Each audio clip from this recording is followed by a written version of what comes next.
The Archbishop of Jerusalem, a man named Sophronius, by the way, a Christian Arab, a loyal Roman citizen, indicates he's willing to negotiate, but only with Umar ibn al-Khattab, the Caliph. Sophronius comes out of the gates weeks later to meet the Caliph because he sees the Caliph's army arrive. And as he's approaching, he sees a man leading a camel at the front of the army. The Arab army is being led by a man leading a camel with a man on the camel. So Sophronius, he's got a giant red hat, because he's also a cardinal, right? He's got gold tassels, actual gold, hanging from his hat. He's covered in gold jewelry. He's wearing red robes. He's covered in perfume. He's on a lectica. The lectica was the couch that the Romans would ride, and then they'd have like 4 or 8 men, depending how big it is, carrying it. And then he has 2 men, one on each side, fanning him. Of course, right? That's what Jesus would want from his bishops. And he comes up to the guy on the camel, and he says, where's the Caliph? And he goes, no, I'm the Caliph. And Sophronius goes, you've just conquered Iraq and Syria and all of Palestine minus Jerusalem. How is it you're so poor?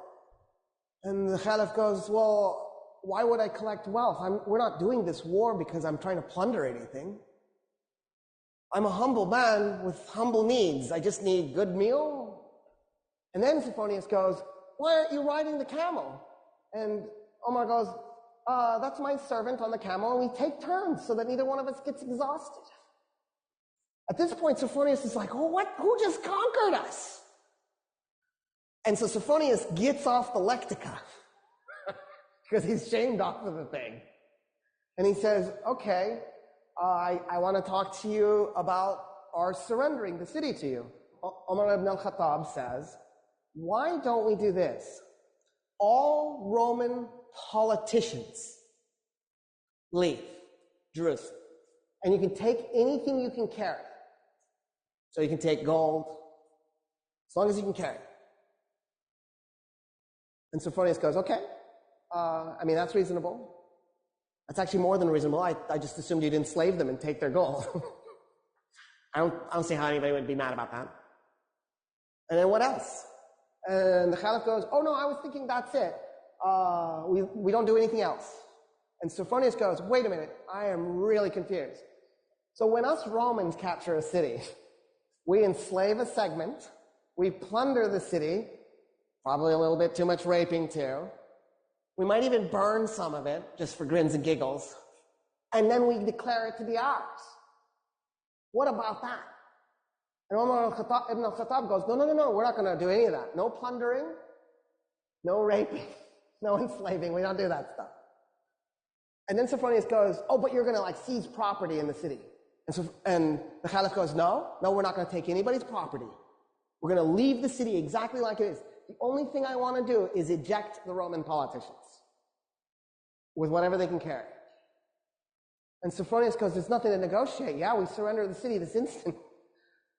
I don't understand, actually. He says, you've given us such amazing surrender terms, and because I feel such kinship with your religion, will you do me an honor? Will you come to my church and pray in your Muslim way next to me as I pray in my Christian way? And Umar ibn al-Khattab goes, never. And Sophronius goes, why?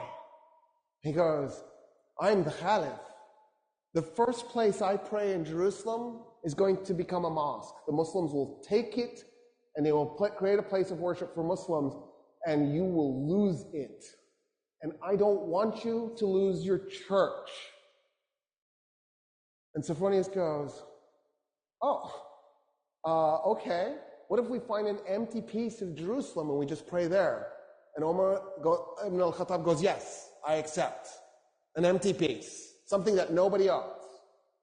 So they go and they find an empty lot, and they pray. The Archbishop in his Christian way, the Caliph in his Muslim way, side by side. It is a mosque today, that spot.